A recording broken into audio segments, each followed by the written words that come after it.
empezar.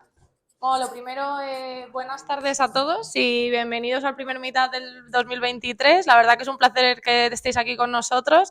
Estamos trabajando mucho para que tengáis meetups todo este año y poder crecer la comunidad. Así que nada, sin más dilación, vamos a lo importante, ¿no? Al meetup por el que estáis aquí, sobre Honeypots. Lo primero de todo, agradecer al equipo de InIT, que como siempre quiere colaborar con nosotros y nos cede estos espacios para que podamos hacer estos eventos. Así que agradecer a Jerome y a todo su equipo por dejarnos hacer hoy aquí el evento en Ático Verdaguer. Y luego también, bueno, pues agradecer a Oriol al final, que está aquí con nosotros colaborando en este primer meetup.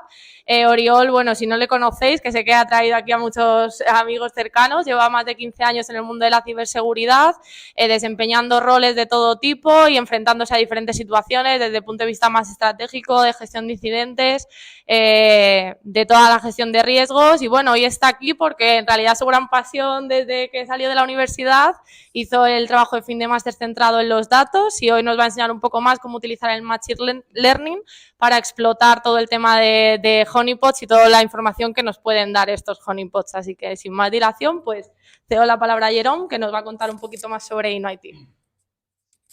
Buenas, gracias Laura, gracias Olmo y Edu por la oportunidad. Es un placer volver a estar con vosotros. Brevemente, porque a quien queremos escuchar es a Oriol. Somos una consultora IT y digital.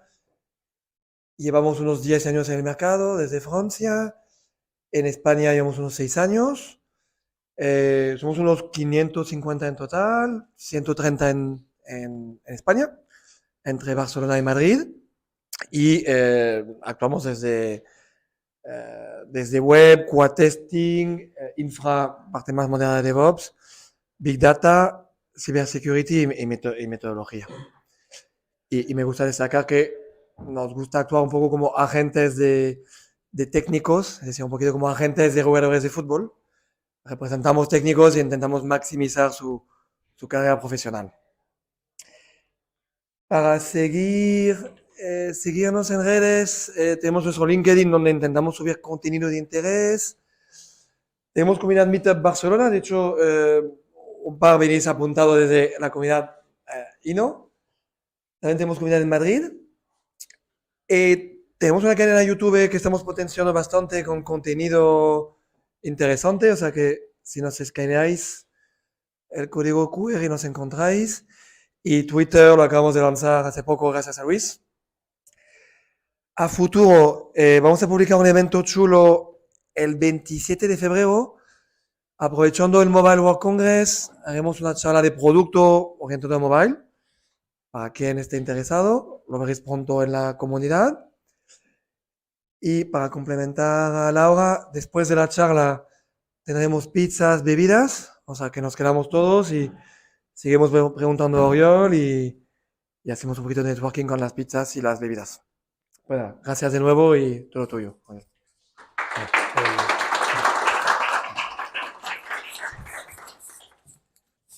Bien, buenas tardes. Dejadme agradecer primero a los patrocinadores de la organización por invitarme a dar la charla, a todos los que habéis venido, la verdad. Y vamos a hablar hoy de honeypots. Dejadme hacer una pregunta. ¿Cuántos de los de aquí habéis usado alguna vez un honeypot? Tanto en laboratorio en casa como en producción en alguna empresa. ¿Manos? Muy bien, muy bien. Honestamente me esperaba menos, con lo cual, encantado. He preparado la charla para que sea interesante para todos, tanto para los que tenéis experiencia en ellos como para los que no. Vale, me presento. Soy Oriol Navarro. Como comentaba antes Laura, llevo unos 15 años en el mundo de la ciberseguridad y me ha sido mucho más fácil preparar esta 9 palabras que explicarlo todo ahí. Imagino que todos tenéis un montón de batallitas, como yo, por lo cual tampoco nos falta entrar tanto en ello. Actualmente trabajo como arquitecto de operaciones de seguridad en Siemens Healthineers y, bueno, estudié ingeniería informática en su tiempo, hace muchos años, y ahora hace recientemente un máster en ciencia de datos. Os he dejado aquí mi contacto por si alguien quiere contactar conmigo después de la charla, tiene alguna pregunta más que se le ocurra en casa o durmiendo, lo que sea. Vamos al contenido. Vamos a empezar hablando de qué información podemos sacar de los adversarios, que es lo que nos dice la inteligencia de amenazas. Vamos a pasar luego a un ejemplo de recopilación de inteligencia con honeypots y acabaremos viendo un pequeño vídeo, al final la demo ha sido complicada, de una distribución de honeypots que se llama Teapot. En la segunda parte veremos cómo mejorar la eficacia de estos honeypots con Machine Learning y acabaremos con unas conclusiones y algunas reflexiones sobre el tema que es bastante complejo. Muy bien, sobre esta pregunta, ¿qué podemos hacer los adversarios? Es la que nos planteamos cuando queremos defender nuestra empresa y tenemos que ganar conocimiento de aquellos atacantes, de las amenazas, para poder defendernos antes de que tengan un impacto en nuestra organización. El conocimiento que ganamos sobre estos adversarios, sobre estas amenazas, es la inteligencia de amenazas. Vale, esta inteligencia se divide en varios tipos, ¿vale? Están ordenadas según la profundidad técnica y sobre todo la audiencia a la que van dirigidas, que también dirige lo primero. Vamos a empezar por abajo, por el nivel operacional. Estas son las amenazas del día a día, comúnmente los indicadores de compromiso. Estos son todos los elementos que podemos observar en un sistema una vez ha sido comprometido. Y unos ejemplos más concretos, direcciones IP, por ejemplo, de un servidor que nos está enviando correo spam, o donde vemos un sistema de nuestra organización que ha sido impactado por un malware contactando con esta IP. Pueden ser URLs y dominios que vengan adjuntadas en correos de spam, o pueden ser identificadores o hashes de ficheros de malware. Hay otras más avanzadas que dependerá de los sistemas que tengamos en la empresa. Podrían ser, por ejemplo, identificadores de certificados que se hayan usado para firmar ficheros maliciosos, entre otras. Normalmente, la audiencia de la inteligencia operacional son los equipos técnicos que mantienen sistemas de defensa. Por ejemplo, este equipo gestiona un firewall, un antivirus, etc. También vale la pena decir que normalmente esta distribución de esta información va automatizada. Vale. Subiendo un poco la mirada del día a día a un concepto más táctico, tenemos la información de TTPs. TTPs son las técnicas, las tácticas y los procedimientos que usan los agentes maliciosos para impactar una empresa. En esta etapa, aquí he puesto un ejemplo de una amenaza que básicamente roba la sesión de un usuario en una web legítima. Vemos este tipo de diagramas que nos explican la amenaza paso a paso. Es un detalle para que podamos hablar todos el mismo idioma. Es muy práctico y operativo usarlos porque podemos ver en cada uno de los puntos de este ataque qué defensas podríamos tener a la hora de prevenir, de detectar o de responder a estas amenazas. La audiencia de esta información suele ser más arquitectos, ingenieros, son las personas que preparan estas defensas en la organización. Y normalmente, hoy en día sobre todo, se usa como lenguaje de intercambio Mitre Attack. En el pasado también se ha usado Cyber Kill Chain, se ha usado el Diamond Model, sobre todo últimamente lo que vemos es Mitre Attack como estándar. Bien, yendo al nivel estratégico, normalmente la audiencia que recibe esta información es la alta dirección, ¿no? Un ejemplo que podemos entregar son informes de tendencias sobre amenazas que podrían afectar a nuestra empresa. Por ejemplo, si mi empresa se dedica a fabricar dispositivos médicos y ha habido 3 empresas similares que han sido impactadas por una amenaza, es interesante que sepamos comunicar a nuestra dirección que estas amenazas son interesantes para nosotros y cómo estamos preparadas contra ellas. Ese es el foro en el que podemos defender inversiones, podemos defender nuevas capacidades, un cambio de organización, necesidad de añadir equipos técnicos a la organización, etc. Vale. Pasamos a la siguiente. ¿Cuál es el proceso que se sigue para recopilar y para acabar distribuyendo esta información de inteligencia de amenazas? Vamos a empezar por la recopilación. Ese es el punto en el que conseguimos la información. Una fuente posible, incidentes anteriores que hayan impactado a nuestra organización. Todas aquellas ocurrencias de una amenaza que hayamos recabado, es algo necesario que tengamos preparación contra ello para que no vuelvan a ocurrir. ¿De acuerdo? En este punto es importante procesarla, entenderla bien y sobre todo asegurarnos que está aplicado a los sistemas. Otras fuentes. Fuentes externas. Pueden ser públicas. Hoy en día en Internet hay una cantidad bastante ingente de listados de direcciones IP maliciosas, direcciones de correo, servidores que envían spam, etcétera, etcétera. Ficheros maliciosos, tenemos virus total. Tenemos un montón de fuentes que no son de pago a las que podemos acceder ya. Y luego tenemos fuentes privadas. Estas pueden ser en forma de colaboración entre empresas. Otra organización casi impactada por un incidente nos comparte esta información. Yo creo que en el ámbito de la inteligencia hay bastantes contactos y hay una buena colaboración entre distintas organizaciones. Otro tipo de fuentes privadas podrían ser un proveedor, ¿no? Alguien a quien pagamos para que nos dé inteligencia de amenazas de calidad. Confiamos en ellos para que nos ayude a protegernos. Y lo que sería el objetivo de esa charla, en parte, es obtención de inteligencia mediante mecanismos propios. Por ejemplo, un honeypot. Pueden ser otros. Este sería el ejemplo que tenemos para hoy. La siguiente fase es el tratamiento de esa información, que es puro tratamiento de datos. Es adaptarla a un formato y a sistemas de distribución que nos sirvan para nuestra empresa.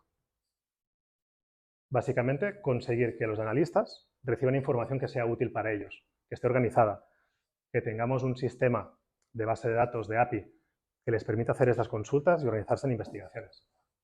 En esta fase de análisis es cuando transformamos toda esta información, estos listados infinitos de datos, todo este contenido en conocimiento.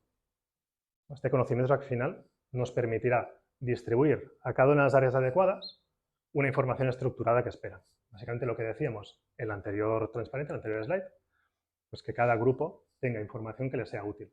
Sobre todo, según se va subiendo de nivel discursivo, según vamos a inteligencia táctica o a inteligencia estratégica, tenemos que preparar información mucho más elaborada, mucho más digestible. ¿Verdad?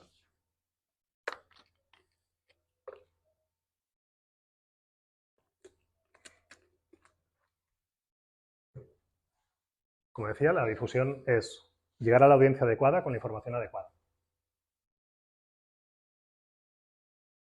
Vale, visto esto, vamos a hablar ahora de los honeypots como ejemplo de recopilación de amenazas. He empezado la presentación con la premisa que todo el mundo sabía que era un honeypot. ¿De acuerdo? Explicándolo. Creo que el título es bastante revelador también de la charla. Un honeypot es un sistema, una aplicación que sirve de trampa. Es una trampa en la que esperamos que los atacantes se conecten y nos den información de cómo van a actuar. En un sistema real, por ejemplo. Hay otro objetivo secundario de los honeypots, que es distraer a los atacantes de nuestros sistemas reales. Si ellos ven un sistema más expuesto, es posible que caigan antes en esa trampa y podamos reaccionar contra ello, que no que afecten un sistema importante. Esos sistemas o aplicaciones, como decía, cualquier cosa puede ser un honeypot mientras guarda información y nos permite obtener conocimiento. Aquí he puesto un ejemplo de un sistema que tenemos en Internet, recabando información, viendo todo lo que está pasando y a ver qué captura. Normalmente captura muchísimo ruido. En este caso sería un servidor. Otro ejemplo podría ser en nuestra red interna, otro servidor, otra aplicación crítica a la que conecten los atacantes que ya buscan información más específica sobre nuestra organización. Si se trata de un sistema crítico, tenemos que observar este honeypot de forma adecuada para que no llegue a moverse lateralmente o impacte en el resto de la organización. O incluso podríamos tener un puesto de usuario deliberadamente vulnerable para ver qué ocurriría si alguna amenaza impactara en nuestra red interna. Sean como sean estos sistemas, el punto más importante es que recaben información, que luego sea útil para el análisis. De otra forma, el honeypot pierde su propósito principal. Bien. Profundizando un poco más en los tipos que puede tener un honeypot, ¿no? En esta taxonomía. He añadido aquí estos numeritos a lo largo de la presentación. Hubo un señor que se llamaba Seifert, por allá al 2006, que hizo un artículo sobre taxonomías de honeypots y listaba una cantidad bastante significativa de elementos que caracterizan un honeypot. Ponía muchísimos. Yo he intentado digerirlo en 3 tipos principales para el objetivo de esta charla. Vamos a empezar por el medio. La interacción. ¿Qué es un honeypot? De baja interacción. Es un sistema en el que hay poca implementación comparada con un sistema real. Si un atacante se conecta a él, inicia sesión, intenta probar un comando, intenta probar otro comando y no hay respuesta o no están implementados. Poco vamos a conseguir en un honeypot de baja interacción. El atacante se va a frustrar o va a decir tengo cosas más interesantes que hacer y va a desconectarse de él. Subiendo niveles de interacción al nivel alto, pues serían sistemas mucho más completos. Son sistemas que ya tienen una implementación bastante completa de lo que se parece a un sistema operativo o una aplicación funcional. Podemos llegar a encontrar incluso, luego lo comentaré, sistemas reales, expuestos como honeypot. Y por último, donde me gustaría poner el foco para la charla de hoy, son los adaptativos. Son honeypots que se adaptan según la actividad, ¿no? Adaptan su respuesta según la actividad que van recibiendo los atacantes. Pueden forzar incluso algunos comportamientos de estos atacantes. Relacionado con esto, la capacidad de contención de los honeypot. Es muy importante que no se comprometa nuestro honeypot, y ahora hablaremos de ello. Un honeypot con capacidad de contención baja simplemente va observando conexiones y no es capaz de parar ninguna de las actividades maliciosas que tiene. Puede incluso, como decía, que llegue a ser comprometido. Según vamos elevando la capacidad de contención, hay honeypots, sobre todo los adaptativos, que ya bloquean estas actividades y evitan ser totalmente comprometidos. Sobre el despliegue, ¿vale? Despliegue y tipo de los honeypots. El caso más sencillo, servidor único, expuesto en el nivel que sea, como hemos visto en el slide anterior, en el que los atacantes conectan. Pero podemos también evolucionar esto a una red de honeypots, lo que normalmente se conoce como honeynet, en el cual tenemos un número de sensores en los cuales hay algún nivel de coordinación, sobre todo en la recopilación de datos. Imaginémonos que tenemos una empresa con 22 sedes y en estas 22 sedes tenemos un honeypot en cada una y observamos que nos ataca una IP externa en todas ellas. Es información útil. O sea, nos permite unos niveles de correlación más elevados que pueden llegar a ser interesantes. Honeypot cliente. Hoy en día no se ve mucho, pero un honeypot cliente es un programa automático que va conectando a sitios maliciosos, a webs maliciosas, y ve cuál es la reacción que tiene este sitio, cómo le ataca, o si descarga ficheros, si estos ficheros son maliciosos. Como decía, no es lo más habitual hoy en día. Luego lo más típico, servidor, lo que todos conocemos, o algunos tienen experiencia con ello. Montamos un servidor y los atacantes conectan contra él. Una evolución de este modelo es disponer de un proxy, en el cual quien hace las observaciones, el honeypot, quien recaba la información o puede tomar decisiones, si es adaptativo, es un elemento intermedio que no es el servidor que está expuesto. El beneficio principal de esto es que es menos probable que sea comprometido. Si alguien realmente vulnerara las protecciones del honeypot y toda esta capa de defensa que tiene este sistema, por lo menos podríamos saber que nuestra capa de recopilación de datos no sea afectada. Bien. Por último, y a nivel casi anecdótico, un sistema real sin alteración. El otro día leí un artículo de un señor que decidía que la mejor manera de tener un honeypot era, oye, voy a poner un sistema Windows expuesto a Internet, a ver qué pasa. Una vez a la semana le hago un forense y así entiendo si ha habido algún ataque o no. ¿Os parece buena idea? Así en general. Vale, o sea, sí con matices. Entre sí con matices, no muy fuerte y alguno dice sí. Parcialmente sí.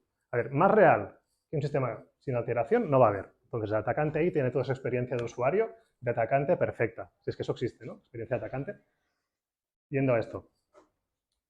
Es parcialmente buena idea porque la interacción que vamos a recabar es muy real. Pero este honeypot no va a poder mantener su integridad. Si el sistema Windows, por ejemplo, y nos lo encontramos cifrado, pues ya no vemos nada de la amenaza o qué ha pasado ahí. E imaginaros que esto lo ponemos dentro de la empresa y recibimos una llamada del INCIBE que estamos atacando otras empresas desde ahí. Es un mal rato. O sea, no estamos en una situación muy óptima desde operaciones de seguridad. Entonces, hay maneras de mitigar esto, por ejemplo, inspeccionando el tráfico, parando la comunicación si vemos alguna conexión maliciosa, o incluso pues, poner sistemas filtrados de red que no permitan tráfico de salida iniciados del servidor. Habría maneras de hacerlo, pero es complejo. Es complejo y la verdad es que meterse en estos berenjenales ya es complicado. Vale, vamos a ver ahora un ejemplo de una distribución de honeypots muy conocida, la cual algunos de los que habéis hecho uso de ellos quizás conocéis, que es Teapot. Esta distribución la hace Deutsche Telekom, es un proyecto open source y es básicamente de distribución de honeypots open source agrupados, más de 20 lleva, y está bastante bien montada. Primero, como plataforma de DevOps, de cómo tienen integrados todos los contenedores, cómo se hace el despliegue e instalación, es estupenda. Y un punto muy a favor que tiene es la plataforma de agregación y correlación y visualización. Lleva un Kibana, ¿vale? Un LK entero, bastante bien montado también, con un montón de fuentes. Y además ya hace algunas versiones, permite un despliegue único o bien como sensores, ¿no? Podemos tener nuestra propia honeynet con 25 minutos de instalación.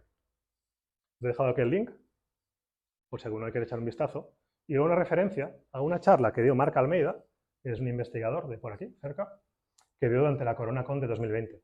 Decía un montón de cosas con sentido. Él, la pregunta que hacía es, ¿vale la pena tener un honeypot en casa como laboratorio? Y obviamente, como comentaba, que tener un montón de puertos expuestos a Internet buscando atacantes en nuestra casa, pues merecía de instalar, por ejemplo, una VLAN segregada o varias técnicas para no encontrarnos un día la tele con caracteres cirílicos, por ejemplo. Os recomiendo verla porque hacía un repaso mucho más en profundidad de tipos de lo que hacía yo, de lo que voy a hacer yo ahora. ¿Me puedes poner el vídeo?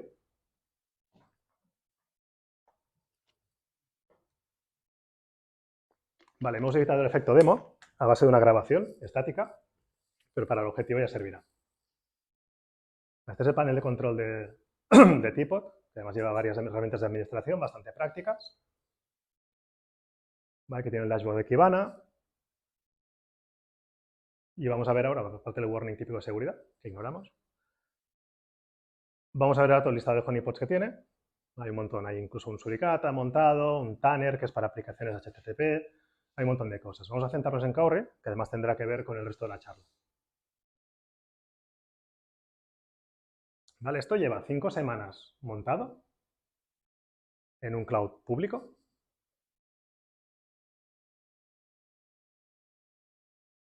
Y tenía más de 1 millón de ataques. Creo, he hecho spoiler, he ido demasiado rápido. Ya más de 1 millón de ataques. Aparte de los dashboards típicos de distribución geográfica, números, volumetrías por día, por minuto, tiene cosas interesantes como los hash, ¿no? Son estos identificadores únicos de clientes SSH, y podemos hacer un análisis correlacionados bastante potentes con esto. Y vemos cosas que, como que una única IP genera el 60% del tráfico, ¿no? Algo ha pasado ahí. Mencionar aparte que expone un SSH y un telnet. Y luego, bueno, aparte de lo que os decía, todo este entorno, 62% de tráfico, una sola IP, es decir, una botnet casi seguro, tiene información bastante curiosa. Por ejemplo, cuáles son usuarios y contraseñas que se han usado más a menudo. Con esto, si una cantidad tan grande de contraseñas es la misma, pues podemos decir que será seguramente el mismo actor malicioso o alguien que use el mismo programa automático de escaneo. Igual alguno de aquí lo conocéis. Aparte de las volumetrías, vemos todo el listado de comandos que se han ejecutado en el honeypot. Estos son los más comunes, pero si nos vamos a los logs, incluso implementa el concepto de sesión. Y podemos observar las sesiones enteras, qué comandos se han ejecutado paso por paso. Esto será útil después. Aparte de eso, también guarda en un directorio todas las descargas que han intentado los maliciosos hacer en el honeypot. Nos guarda ya el identificador y el fichero incluso como muestra para analizarlo. Así, expuesto a Internet, a ver qué colectamos. Tenemos amenazas bastante sencillas o problemas bastante conocidos, pero es bastante interesante si customizamos esto un poco y lo ponemos en la red interna a ver qué encontraríamos, ¿no? Vale. ¿Volvemos a la presentación?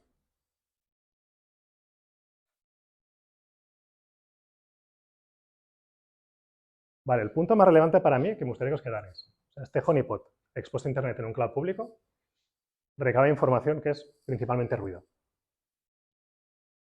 Internet hoy en día es ruido y cuesta mucho encontrar amenazas avanzadas. Entonces, ¿qué podemos hacer para mejorar la eficacia de estos honeypots? Aplicación de Machine Learning. ¿Por qué Machine Learning y no inteligencia artificial? ¿No? La IA sería la aplicación o otorgar a ordenadores capacidades parecidas al razonamiento humano. El Machine Learning se refiere al aprendizaje. El aprendizaje no dirigido, no programado explícitamente.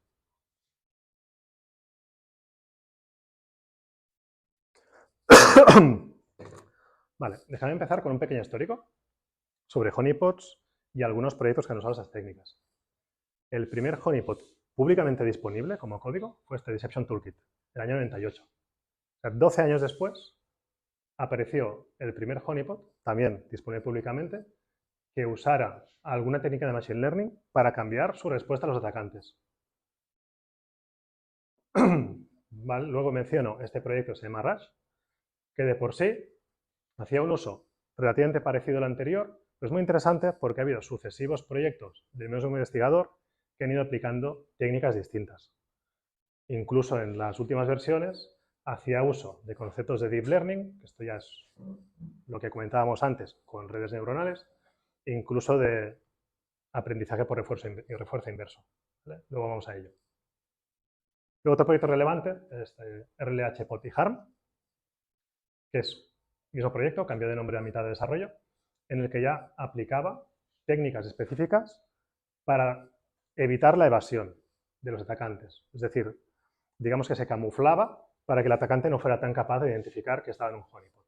Es uno de los grandes problemas que nos encontramos. Y por último, déjame acabar con este proyecto que se llama Asgard, que es muy ventajoso, es una nueva implementación que reutiliza conceptos que se han aplicado en los anteriores proyectos, pero intentando evitar que los honeypots sean detectables, bloqueando los ataques que recibe el honeypot que podían destruirlo y hacer que perdamos esta visibilidad de información, y sobre todo, como implementación nueva, elimina bastante código heredado que ya venía desde 2010.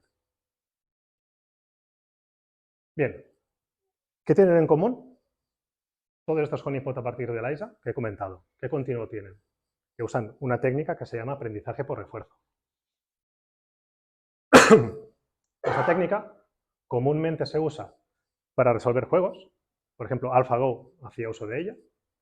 Se usa también para agentes autónomos tipo robots, ¿no? Imaginemos la rumba de casa, podría tomar sus decisiones con este algoritmo. Honestamente, no sé cómo está hecha la rumba, pero es una posibilidad. Hay otros tipos de robots que hacen uso de ello. Y también se ha usado incluso para el entrenamiento de ChatGPT. Es decir, que no es una cosa que por haber empezado en 2010 esté desfasada, sino ni mucho menos. Cada vez tiene más usos. Vale, vamos a ver un ejemplo de esta técnica que saqué de un artículo de Enrique Villarrubia, que me parece bastante ilustrativo. En este caso es la resolución de un videojuego, que es el Super Mario Bros. Vale. El problema, este modelo, está planteado de la siguiente forma. Se trata de un entorno, que es todo el conjunto de situaciones, pantallas, los mapas, las capacidades de movimiento del jugador, los enemigos que hacen de un videojuego. Y un agente que va interactuando con él. Iterativamente. Se van dando diferentes estados según esta iteración. Y la gente va recibiendo una recompensa según el movimiento que haya hecho. ¿Qué busca la gente? ¿Cuál es su objetivo aquí? Obvio, ganar la partida. Entonces va a intentar maximizar a lo largo del tiempo, conseguir una función de recompensa, evaluar su función de recompensa de forma que acabe ganando el juego. ¿Cómo toma el agente la siguiente decisión? Dado este estado. Aquí tenemos a Mario y un enemigo a su derecha. En este caso, el agente, según el estado actual, decidiría para encontrar la recompensa más alta de las combinaciones que le da las acciones de las que dispone con los estados futuros en los que va a situar si las ejecuta. Como decíamos, Mario está ahí, tiene un enemigo a la derecha. ¿Qué pasa si se mueve a la izquierda? Le van a matar. Ay, perdón, va a ir en contra del objetivo del juego. Esta función de recompensa dirá, ostras, si gano la pantalla yendo a la derecha, voy a darte más puntos si vas avanzando a la derecha. ¿Qué pasa si salta? Pues realmente aquí, nada. Está en una situación neutral. Ni está avanzando, se está quedando en el mismo sitio. En cambio, si va a buscar en los estados futuros avanzar a la derecha, probablemente la siguiente acción será saltar y eliminar al enemigo, pues va a recibir más puntuaciones. Y así, iterativamente, el agente va descubriendo qué tiene que hacer para ganar una partida de Super Mario. ¿Cuáles son todas las condiciones? ¿Se entiende? ¿Sí? Más o menos. Un poco rebuscado también. Vale, llegados aquí. Me diréis, ¿qué tiene que ver el Super Mario con los honeypots? Probablemente. Con razón. Ha habido varios investigadores, aquí referencio uno de ellos, el diagrama sacado de él, que han adaptado esta técnica a la interacción de un honeypot y los atacantes. ¿Cómo es esto?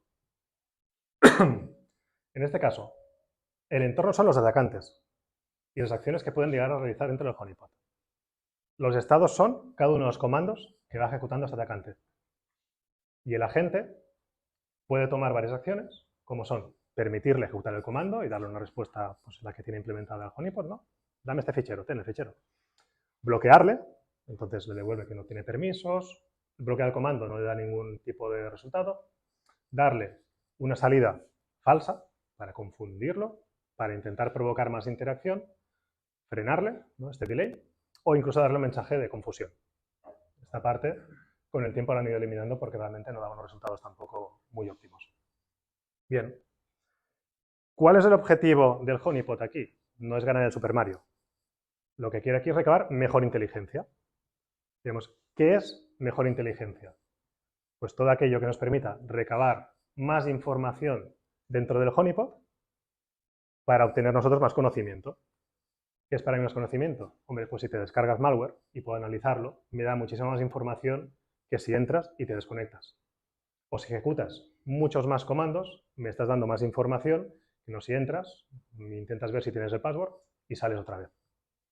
Entonces, el agente va aprendiendo según una política de recompensa con los objetivos que os comentaba ahora, ¿no? Descargas de malware, más comandos, comandos más impactantes, va aprendiendo qué acciones van a causar que el atacante se comporte de esta manera. Os pongo un ejemplo. Yo quiero que se descargue malware o que se descargue exploit y los ejecute. Pues si le dejo pasear por todo el honeypot, probablemente no necesites ni escalar privilegios, ya puede hacerlo todo. En cambio, si el atacante se conecta, ve que no puede hacer casi nada, pero sí que puede descargar ficheros, es probable, cabría pensar, que va a descargar un exploit y lo va a intentar ejecutar, ¿no? O descargar, compilar, ejecutar. Entonces el honeypot le va a dar más allows a este tipo de actividades, le va a bloquear las otras más de descubrimiento, más de enumeración. También más o menos... ¿Sí? Vale. Perdón.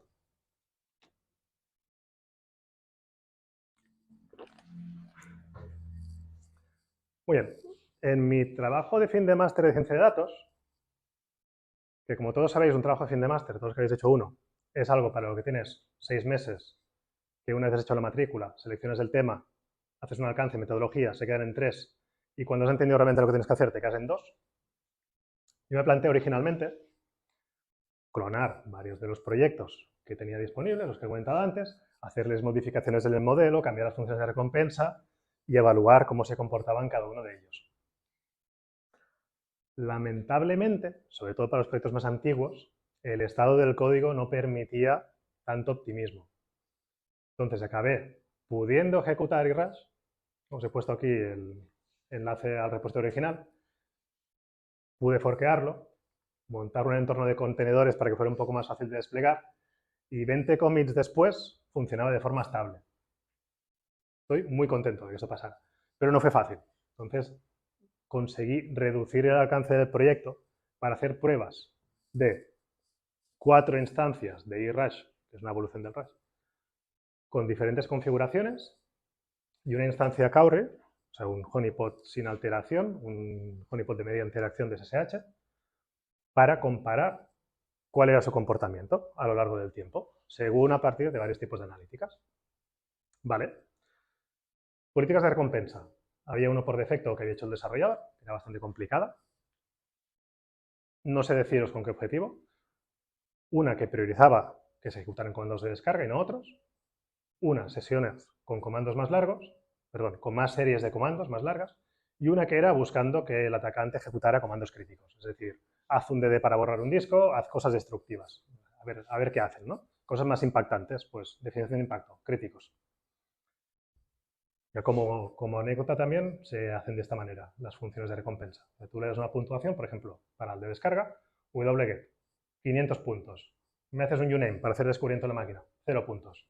Incluso podemos poner en negativo. Esto lo entiende la función de recompensa. Cuando el honeypot va calculando, le da un resultado u otro y le ayuda a decidir. Bien, como os decía, con todos estos logs recabados, al cabo de un periodo de tiempo, hice unas analíticas. Esto nos lleva al siguiente tema, que es ¿cómo evaluamos la eficiencia de un honeypot? Parece sencillo, pero hay 2 opciones que han seguido los investigadores a lo largo del tiempo. Una, hacer un simulador de botnets, un programa automático que se organiza contra el honeypot, simula un comportamiento y con esto vamos evaluando cómo funciona el modelo. ¿Vale? Ahora haremos porque es un poco complicado. Y otra que es, como hice yo, me voy a un cloud público, expongo los honeypots y a ver qué pasa. Y luego ya analizaré la información que haya pasado. Vamos a ver, con esa segunda opción, Estos son los comandos de descarga que se ejecutaron por día en el honeypot, en los honeypots varios, ¿vale? Este verde, con la línea más gruesa, es el que tenía priorizados los comandos de descarga, ¿no? Tiene una política orientada a esto. El azul es el cowrie de referencia y los otros dos pues son estas dos otras opciones que puse en internet. A ver, de entrada parece que funciona. Sí, de entrada funciona, pero estos gráficos, esto es la opción 1, poner honeypots en internet y observar qué pasa, tiene un componente circunstancial muy elevado. Quizás tuve suerte y hubo un tipo de atacante que ejecutaba muchos comandos de descarga que le cogió cariño a honeypot. Dijo, oye, me conecto cada día, o entró una lista de configuraciones, una lista de IPs conocidas para varios honeypots, algún foro lo publicó, vete a saber qué pasó, que hizo que recibiera muchísimas conexiones que los otros. No lo sabemos. Este tipo de estudio, la contrapartida que tiene es que requiere desplegar muchos honeypots durante mucho tiempo y empezar a hacer medias. Este análisis, que es relativamente básico, tiene un sesgo de parcialidad en el cual no podemos evaluar seriamente si esto funciona o no. ¿Vale? Sí que cabe decir que en todos los artículos de los investigadores que habían hecho ejercicios similares les daba cierto comportamiento similar. O sea, como tendencia, estos honeypots funcionan. La otra opción, que era hacernos un simulador de botnets, programarle una serie de condiciones y decir, oye, conéctate a la máquina, ejecuta una serie de acciones aleatorias y cuando recibas estos bloqueos te desconectas. Este es un ejemplo real de uno de los artículos que leí. Es útil, pero no real. O sea, le generas un sesgo por defecto a este honeypot que ha aprendido este comportamiento. ¿Qué pasará? Que cuando lo pongamos en producción real, quizás encuentre otras amenazas, quizás encuentre otros comportamientos y no sabremos evaluar si está funcionando bien o no. Es decir, probablemente para hacer un estudio más científico, más completo, tenemos que usar las dos aproximaciones y durante bastante tiempo.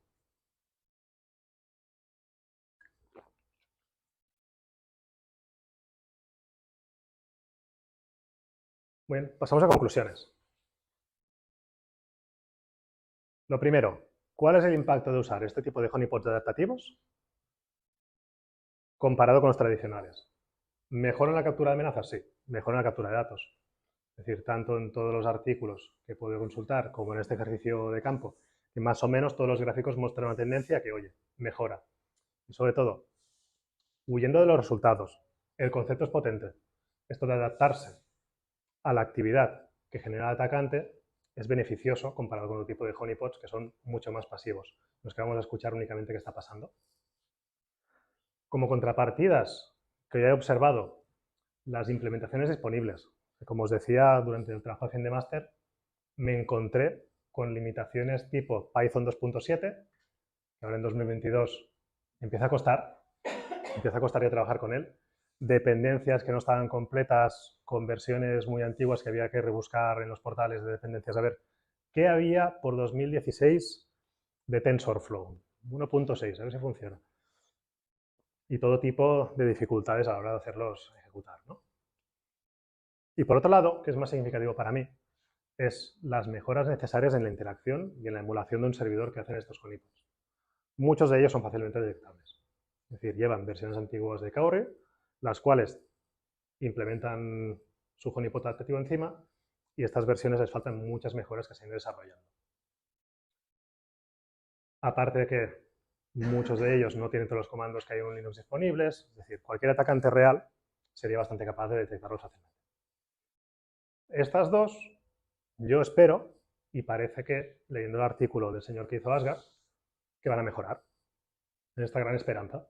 Además, pude hablar con él hace poco, además, y bueno, el señor dijo que iba a publicar como open source su proyecto, y en el artículo, por lo que pone, el foco que ha intentado hacer en la mejora de estos dos puntos es bastante prometedor. O sea, vamos a ver qué sale de ahí, pero de entrada es interesantísimo el artículo, está en las referencias, y está bastante bien sustentado toda la investigación que ha hecho. Vale, y ahora, en general sobre honeypots. A nivel general, ¿es relevante la información que recaba un honeypot hoy en día? Sí, sí lo es. Sobre todo a nivel operacional. Es decir, hemos visto antes una lista larguísima de IPs maliciosas, muchas de ellas conocidas. Hemos visto malware descargado, podemos analizarlo, cargarlo en nuestros sistemas para bloquearlo. Tenemos ya cosas para trabajar, especialmente para una organización pequeña, pues sería algo bastante útil. Además, combinando algunas estrategias más, ya podríamos tener algo sustentable. A nivel estratégico y táctico, requiere de bastante procesamiento y enriquecimiento de estos datos. Es decir, a nivel táctico, para entender estas amenazas, debemos analizar una a una, si queremos focalizarnos en las descargas de código, si queremos focalizarnos en todas las amenazas que hemos recibido por conexiones SSH, donde han salido, y ver qué objetivo tenían. O sea, hace falta contextualizarlo muy fuerte. A nivel estratégico, es probable que con un honeypot en Internet, y ahora hablaremos de ello, no encontremos nada relevante para una organización más o menos compleja, empresa grande. Sí que es verdad, me gustaría mencionar también, que hoy en día esta inteligencia tiene que complementar sus habilidades con el análisis de datos. Es decir, uno de los ficheros que tenía yo de estos honeypots que lancé tenía 8 gigas, que es mucha información. Hace falta correlarla bastante bien para sacar conclusiones. Cuanto más información, honestamente opino, es más importante procesarla adecuadamente y sacar conclusiones un poco más elaboradas. Bien, por último, ya para acabar, 3 observaciones para alguien que se planteara hacer un programa de honeypots en su empresa o en su tiempo libre. Lo primero, desplegar un entorno similar al real. Es decir, si ponemos un honeypot, como puse yo, el tipo de antes, en Internet, y esperamos que se conecte la última amenaza avanzada de algún estado-nación, no va a pasar. Esto no es probable que suceda. No saldremos en el próximo documental de Netflix ni nos van a hacer ningún caso. Ahí veremos ruido de Internet. Pensemos cómo opera un atacante. Si intentara hacer algo contra nuestra organización, lo primero que haría es una enumeración de la exposición en Internet de la empresa, buscaría qué rangos de IPs que tenemos, qué sistemas autónomos en el DNS, qué URLs, y a partir de ahí nos atacaría. Entonces, tiene mucho más sentido colocar el honeypot en algún entorno parecido al real, por lo menos que parezca que es de nuestra organización. De esta forma sí que traeremos mucho más tráfico que sea valioso. Como segundo, sistemas que simulen activos críticos de nuestra organización. Lo primero, hacer un análisis de amenazas sobre un sistema Linux estándar es algo bastante manido y que probablemente encontremos más información pública de la que nosotros podemos llegar a desarrollar, o que cualquier proveedor sea lo primero que nos ofrezca. En cambio, hay sistemas que son únicos para nuestra organización que solo nosotros podemos conocer. De esta forma, acotamos el proyecto, empezamos poco a poco, con sistemas mucho más concretos, observando si tiene éxito el proyecto o no, si es bien recibido, si tiene problemas, y tenemos información que no sea directamente accionable, que no tengamos que filtrarla y pensar si esto tiene algún sentido. Aparte, una empresa puede tener 50 tipos de plataformas distintas. No tiene sentido empezar por todo. Es mejor empezar por lo más crítico, lo más acotado, e intentar ser efectivos en esto. Y por último, lo más importante para mí, valorar qué riesgos tiene ejecutar este tipo de programa para nuestra organización. La pregunta que nos haríamos es, ¿qué pasaría si ponemos un honeypot que se parezca mucho a un sistema crítico en un entorno real nuestro? ¿Qué pasa si el siguiente día en Twitter hay una captura de pantalla de ese sistema? Mal, ¿no? ¿Cómo podemos comunicar luego, una vez se ha creado este impacto, que eso no es un impacto real? No, señores de Twitter, no se preocupen que esto era un honeypot. No va a colar. Si estamos ya entrando en la guerra de desmentir la noticia, de contrainformar, no nos va a funcionar bien. Es bastante elevado el riesgo de usar este tipo de sistemas sin tenerlos adecuadamente identificados o intentar observar si está pasando algo que va a ser relevante. Y sobre todo, alinear con la dirección si tenemos una iniciativa de este tipo. Bien, y con esto acabo. Lo primero de todo, otra vez, muchas gracias a todos. Y luego contaros por qué estoy aquí. O sea, lo principal es muy chulo hacer proyectos, es muy interesante investigar, pero mejor aún es compartirlos. Y la verdad es que os invito a todos a charlas como esta, y aquí estaremos. Muchas gracias.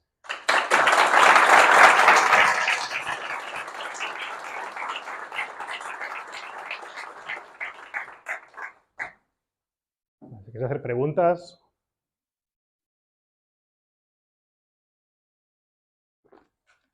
¿O no? Dale. El honeypot que esperas en modo proxy es diferente de un PS, por ejemplo. Pues depende. Si es convencional no se diferencia mucho. Simplemente va grabando información que va recibiendo. Si tiene capacidades de contención, se parecería más a un IPS de algún modo. Y si tiene capacidades adaptativas, ahí sí que puede también bloquear, según lo que va observando, al atacante. Con objetivos diferentes a un IPS. Un IPS va a aprender a bloquear todo lo que pueda y aún bloquear más. Y todo lo que no he bloqueado, a ver si lo puedo bloquear. En cambio, el honeypot adaptativo va a intentar, oye, haz cosas peores aún. Es como que va pinchando para que hagas cosas aún más críticas para que tengas más información tú. Entonces, dale la vuelta.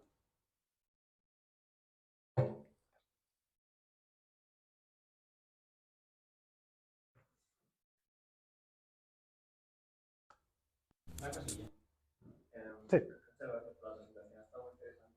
Al final, claro, es casi una reflexión, ¿no? Y a ver qué opinas. Puede que hace unos años, ¿no? Anterior al estado en el que está la inteligencia de amenazas actual, pues esta práctica tuviera un poco más de sentido porque no tenías otra cosa, ¿no? Hoy en día hay un disparo increíble de las tecnologías de threat intelligence, ¿no? Y al final es lo que decías justo al final, es lo que yo llevaba pensando. Es decir, joder, es que con la información que hay, claro, el único sentido es que esto, en el estado en el que estamos, 2023, ¿no? Se use como una tecnología muy avanzada y efectivamente con bastante peligro, ¿no? Ya no solo... Es que has puesto varios ejemplos que están bastante bien, ¿no? O sea, pueden entrar y atacar desde una IP tuya, puede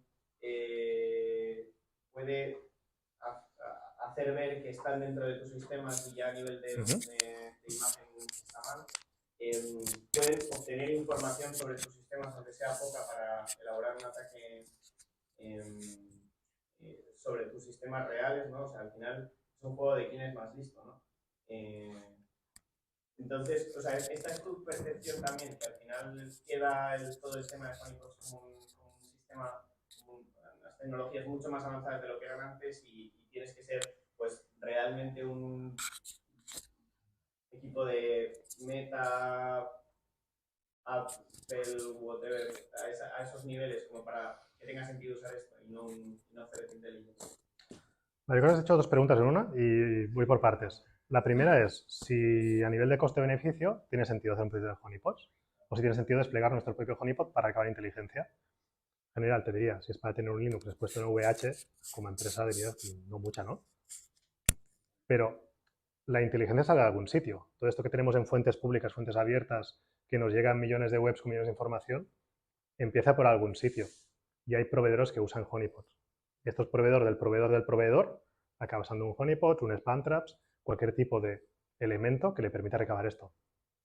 Aparte de la venta cíclica seguramente de IOCs y similares, este mercado que puede haber, de algún sitio sale. Y algún sitio sí que es el origen de esto. Además, hoy en día hay un punto diferencial comparado con hace unos años, que hay muchos más incidentes que ocurren y se detectan en las empresas, porque la tecnología está mucho más madura. La tecnología de EDRs, antivirus mucho más avanzados, que tienen más visibilidad, hay mucha más concienciación e inversión de las empresas en este sentido, por lo cual se ven más cosas, se comparten más cosas, ya tenemos muchas observaciones que vienen de incidentes.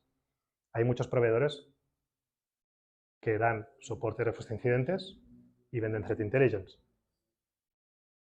Bueno, pues esto. Entonces, la segunda parte. Si es útil un honeypot hoy en día, que empezó a contestar antes, para tener un Linux en VH no hace falta. Pero para sistemas muy críticos de tu organización, para aplicaciones concretas, ¿no? Hay honeypots de HTTP, o sea, tú tienes una aplicación web que tenga algunos agujeros por ahí y ahí es donde grabas información de qué está sucediendo. Yo que sé que es un mecanismo útil. Por último, y no me extiendo mucho más, he evitado deliberadamente durante toda la charla hablar de deception. ¿Alguno le suena el concepto de deception en ciberseguridad? En castellano sería engaño, ¿no? Deception.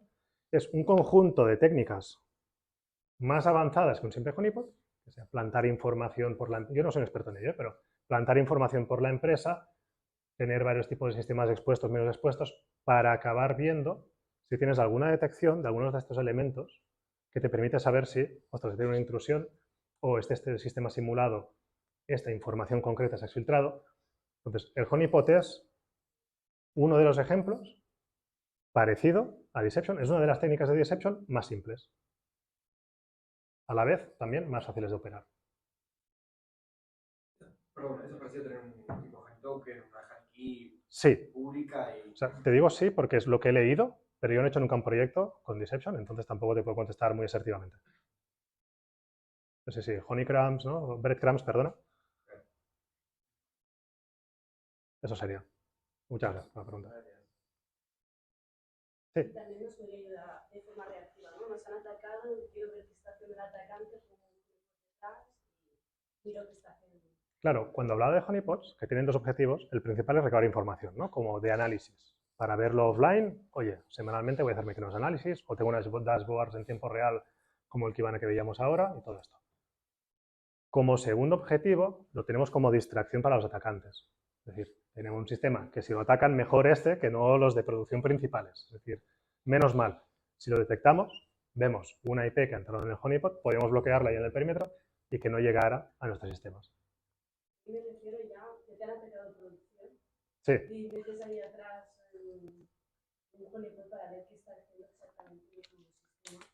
claro, eso ya quizás lo más adecuado. Pero o sea, le cortas, pero le das como una puerta para... También es una técnica posible. Es decir, sobre algo de también un impacto, preparar un honeypot ad hoc con esta configuración concreta.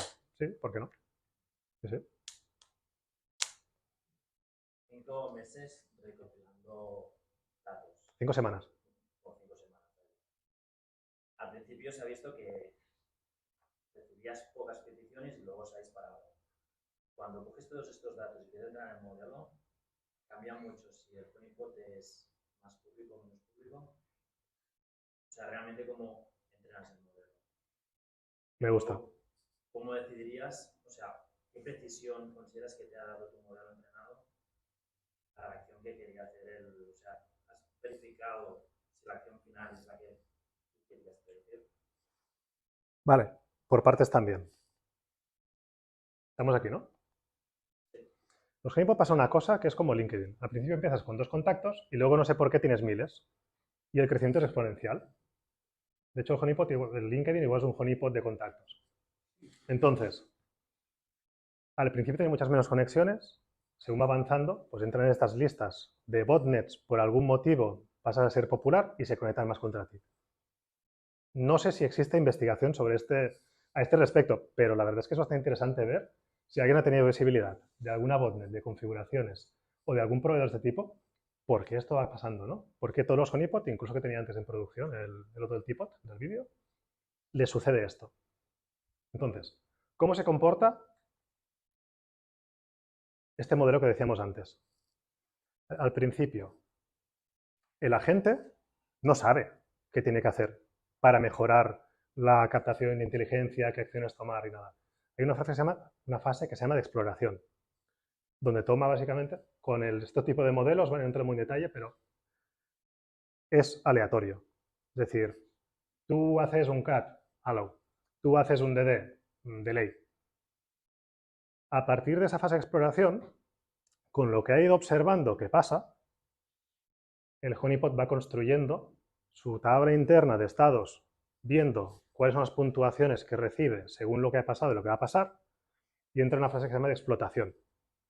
Sería como una curva así. Primero aprendo mucho y no hago ni caso de lo que yo tengo implementado, mi función de recompensa muy en profundidad, y luego ya empiezo a mirar qué está pasando en mi tabla de estados interna que he construido con mi función de recompensa. ¿Queda claro? Más o menos. Entonces, respecto a si estoy seguro de si ha funcionado, hay muchas descargas y tenía que contar descargas. Parece que sí. Pero como os decía, puede ser suerte, hay un componente circunstancial muy elevado ahí. Podría ser que el propio atacante utilizase machine learning sabiendo que tú lo estás permitiendo.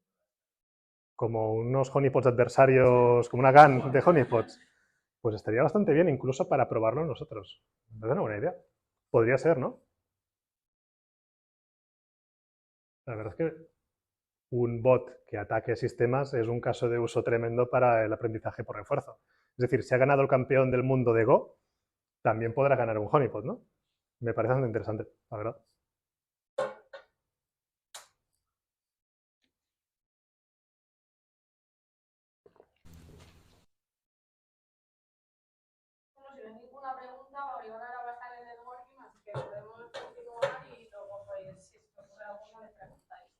Bueno, pues si Eso es. queréis, antes de pasar al networking, vamos a contaros un poco más sobre Barcelona.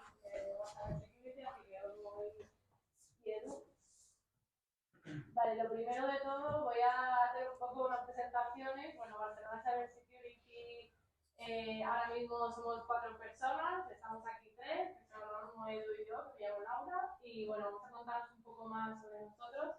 Veo algunas caras conocidas, algunos es vuestro primer meetup, otros ya habéis repetido en estos eventos que llevamos. Para contaros un poquito más sobre nosotros, a los que no nos conocéis, Barcelona Cyber Security. Somos una organización sin ánimo de lucro que estamos realizando eventos para potenciar la comunidad, para potenciar la formación de todos los profesionales que vienen alrededor de la privacidad y de la ciberseguridad, ¿vale? Todo esto al final lo hacemos para vosotros, para crear comunidad, para añadir valor a todos vosotros, todos los conocimientos que vais a ganar. Conocer gente que estamos metidos en este mundo, que tenemos los mismos intereses y que al final es muy interesante y muy nutritivo para todos poder venir aquí. Oriol hoy nos ha contado muchas cosas nuevas que seguro que algunos de vosotros no sabíais. Yo no conocía a Honeypot hasta que empecé a hablar con Oriol, así que ha sido muy productivo. Y luego, bueno, al final, ¿cómo hacemos todo esto? Pues colaborando con compañías, colaborando con speakers, colaborando con venues, colaborando pues con todo el que quiera echarnos una mano para poder crecer la comunidad y al final conseguir hacer una red de contactos entre todos nosotros y que todo esto nos ayude pues a tener aquí nuestro círculo y nuestros contactos de ciberseguridad más allá de lo que hacemos en nuestras propias empresas. Así que bueno, estos somos un poco nosotros. Y bueno, nos gustaría sobre todo en esta etapa de crecimiento, que como sabéis hemos reactivado la comunidad, pues que compartáis esta etapa con nosotros y bueno, Edu os va a contar un poquito más cómo podéis hacer esto. Gracias, Laura. Bueno, gracias, Oriol, por la presentación. La verdad es que ha sido muy interesante. Y nada, agradeceros a todos vuestra asistencia hoy a este meetup. Siguiendo un poco el hilo que comentaba aquí mi compañera Laura, pues si todo lo que habéis visto o estáis viendo os interesa, pues pediros que nos ayudéis a compartir, ¿no?, con vuestros contactos, tanto dentro como no dentro del mundo de la ciberseguridad, o incluso gente que esté interesada, ¿no?, pues a compartir nuestros posts en LinkedIn, en Twitter, en las diferentes redes sociales que tenemos. Luego también nos podéis comentar si conocéis a speakers, ¿no?, como comentaba Laura, o gente que le gustaría participar y comentar su experiencia o sus proyectos en los que está participando, así como organizaciones o compañías que estuvieran dispuestas a colaborar con nosotros, ¿no? Y nada, comentaros un poco, este es nuestro tercer meetup desde que empezamos esta nueva aventura, aquí nosotros 3 y luego nuestra compañera Celia, que hoy no ha podido venir. Y bueno, estamos en una fase de expansión, ¿no?, de crecimiento, de arrancar todo esto de la mejor manera posible. Entonces, pues nada, quería hacer mención de que, bueno, tenemos muchas ideas, muchos proyectos en mente que nos gustaría ejecutar y bueno, esto es al final un call, ¿no? Gente que pueda estar interesado, gente entusiasta que le pueda interesar esta aventura, pues os invitamos a que os unáis a nosotros. Tenemos ahí un QR donde encontraréis un form en el caso de que os pueda interesar la actividad que realizamos, no solamente a nivel externo, sino a interno, a participar en proyectos que podamos llevar internos dentro de la organización. Y bueno, también nos gustaría hacer mención, ¿no?, que hemos abierto un pequeño apartado para personas, ¿no?, que de un perfil más senior dentro del mundo de la ciberseguridad, que quisiera participar también en nuestra comunidad, ofreciendo pues servicios de mentorados a los miembros internos de la organización, así como aconsejarnos, ¿no?, a los miembros de la organización a ver cuál es el camino a seguir dentro del mundo de la ciberseguridad o cómo sería una manera correcta de llevar a cabo la organización de Barcelona Cyber Security ella misma, y obviamente pues ofrecer a esos perfiles más seniors la posibilidad de acceder, ¿no?, a una comunidad de ciberseguridad por ahora local. Ya veremos qué pasa en el futuro, ¿no?, pero darle esa oportunidad a ese perfil más senior que a lo mejor por la casuística de su trabajo no tiene tiempo ni dedicación para ampliar su red de networking, pues poderle dar también esas herramientas desde Barcelona Security a conocer pues a la comunidad que participa en los meetups o dentro de la comunidad de Slack o de Meetup, ¿no? Así que nada, ya os digo, cualquier duda que tengáis al respecto, pues os podéis acercar a nosotros, a cualquiera de los tres, que estaremos encantados de tomarnos una cerveza juntos con vosotros y comentaros quiénes somos y qué queremos hacer. Gracias. Laura, si Sí, vamos algo más. a la última cosa, comentaros, a final de mes es el Barcelona Cyber Security Congress. De hecho creo que por aquí hay algún sticker que va a estar allí. Invitaros desde Barcelona Cyber Security a ir al congreso. Al final en el congreso va a tener varias zonas, podría ser las salas más técnicas, también la posibilidad de estar con compañías y bueno, tener alguna experiencia más práctica. Hay una serie de códigos que nos ha dado el Congreso para vosotros, para nuestra comunidad. Por explicaros un poco la diferencia entre los dos pases, el Cyber Security Congress Pass se os da el 50%. Este os da acceso full a todo el Congreso, tanto a las charlas técnicas como a los networkings, al evento de closing, a la exhibición a las taquimillas. Y luego tenemos la parte de la Expo gratuito, que en este caso solo tenéis acceso a la parte del congreso de las charlas el día 2, el último día, y al resto de los días podéis estar a la parte de las exhibiciones como hasta aquí miras, que van a ser exhibiciones un poquito más prácticas. Entonces, animaros a esta presentación con todos los códigos. Si escaneáis el código QR os las podemos pasar o nos contactáis luego para que os lo pasemos y os animamos a ir porque al final ahí vamos a juntarnos un montón de gente interesada en este mundo de la ciberseguridad y yo creo que es una muy buena oportunidad para ver qué está pasando y un poco ver qué va a pasar en este 2023 y hacia dónde va todo. Entonces, bueno, os animamos a ir y a usar los códigos que nos han dado acceso para vosotros. Entonces, nada, ya dicho esto, pero daros las gracias nuevamente a todos, a INIP, en especial también a Oriol por esta charla. Y nada, ahora tenemos ahí fuera unas cervezas y unas pizzas para conocernos todos un poco mejor y bueno, contactándose, nos conocéis las caras, así que podéis acercaros a nosotros para cualquier cosa. Muchas gracias.